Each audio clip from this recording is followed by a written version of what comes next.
Hello family, once again you're welcome to our videos. Thank you so much. This is your girl Androvivan Samson. Today we're going to look at how to make report cards. Please come with me and we make some report cards using Microsoft Excel. I remember in my previous video I explained some terminologies. I have 20 students for primary and I'm supposed to grade them get their total marks and get the average. These ones are not real results of the students, but they are fixed total. Yeah, I created them by myself, so nobody should get worried. That's why we are using only one names per the student. So let's begin with the title, with the totaling, and then we shall grade them later. For the total, we're going to use the formula, of course, we shall press an equal sign. Sorry for that. Oh, you press an equal sign for the title, and then you select the values that you want to get the totals for. Like we want to select this value, the first value, we put a plus sign, we select the second value, we put a plus sign, we select the third value, we put a plus sign, and then we select the fourth value, we put a plus sign. I'm sorry, we don't put a plus sign, that's the last value, yeah. So there is nothing for us to add behind that. What we do, we enter and brings for us the total marks of the first student, which is Rose. And now someone can just decide to fill in one by one until they go to the end. But of course, you know, computer is just to ease our work and make it easier. So you bring your cursor uh, at the at this end here, and then you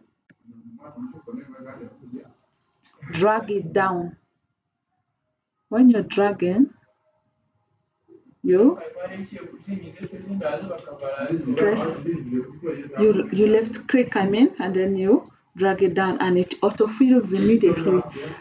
That means the formula that you apply to this first cell here is the same formula that has been used to autofill the second one, is the same formula that was used to autofill the third one and the subsequent ones.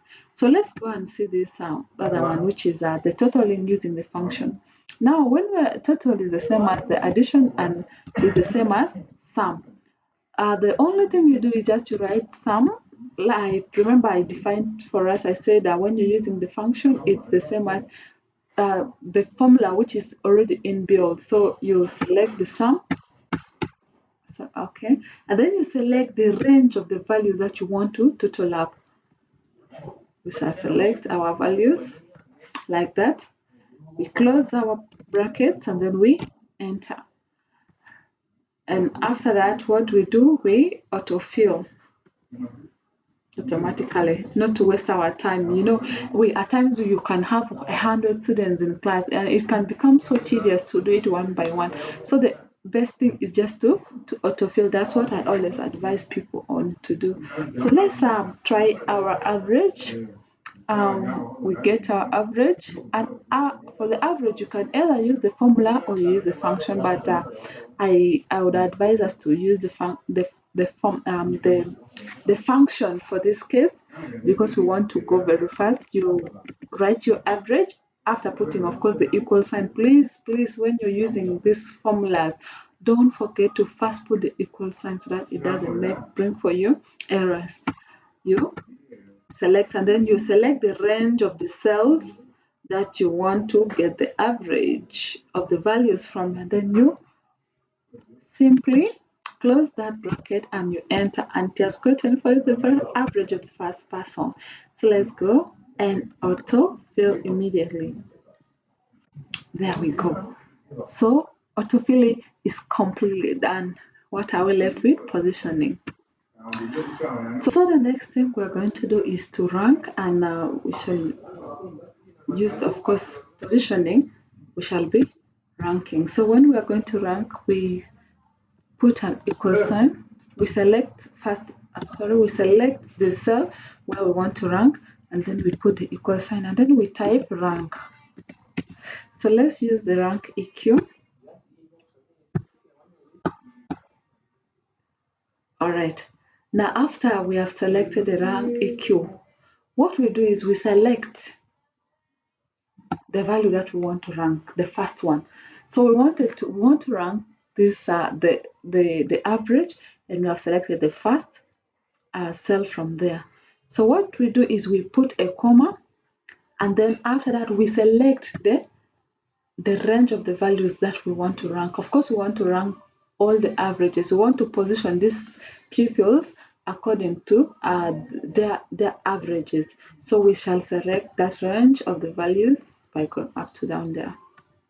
There we are. So what we do, we close the brackets. Now, we need to make our values to be absolute. Now, making values to be absolute is where we shall use dollar signs. Now we put these dollar signs to make sure that when we apply this function in this cell, and we drag it down to autofill, it fills in accurately. It doesn't consider the subsequent cells which which do not have the values, so that we shall get a right information.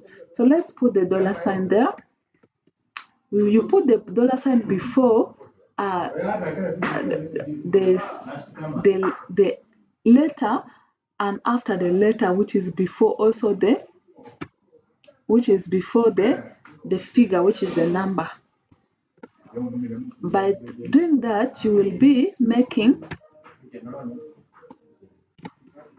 your cells absolute, and there will be no cases of the last person becoming number one. But trust me, if you don't do this, the last person here will be position number one.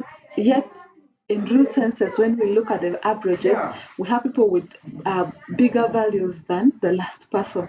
So after we have put the dollar sign, it makes it absolute, and the only thing we do is to enter. So we see the position of this person, the first person rows, is 4.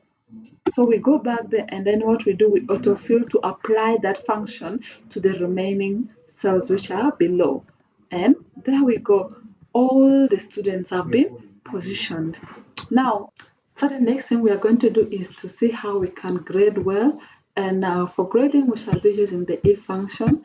This is what always brings problems to people. Like, it's always difficult to do grading.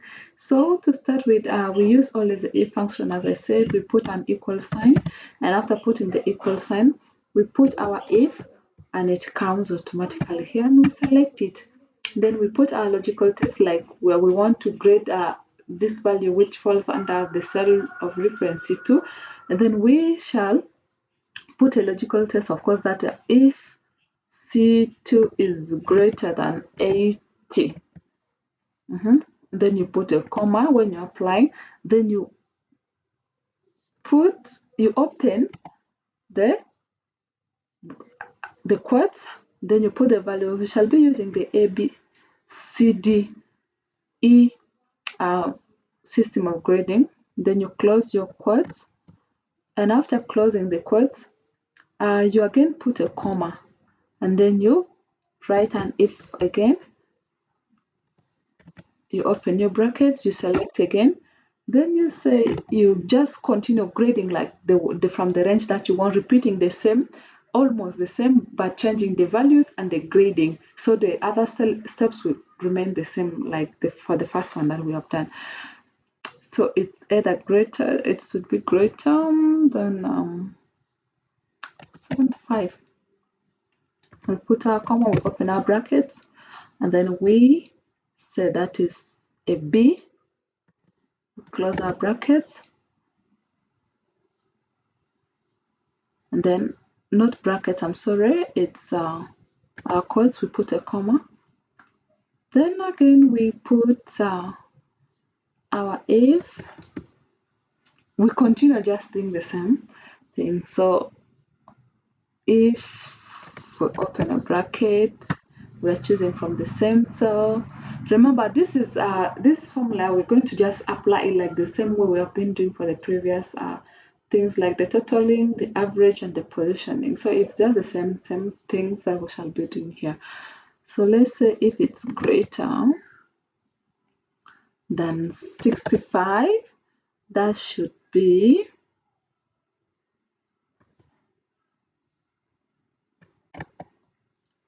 a C. All right, and then either way it can still, and then the other ones which fall beyond that, they can be our D. So I'm just cutting it short, but if you want to go up to E or F, you will continue applying just the same if, and you open the brackets, you select the cell that you want to grade, you put the logical test, and then you put everything, you just continue like that. So now up to this point, the only thing you do now here is now to be closing now the brackets. Like the number of brackets you open should be the same number of brackets that you'll be closing at the end, so that this formula may apply. If you don't close the brackets, and the number of brackets in both sides don't equal, my dear, you will not get what you were looking for. So let's close our brackets. We open 3 at first, we shall be closing 3 at the end. So there we go, and we enter, and this has been graded as D. So let's just drag that down to autofill the others, and we see. So we have students here with D, C, A, D, B, just like that. So it's just the same thing that happened. So this is what we have for today. Thank you so much for watching. Please like, subscribe, and if you have any questions, you can leave in the comment section. I'll check them and I see how I can answer them. See you in my next video. Bye.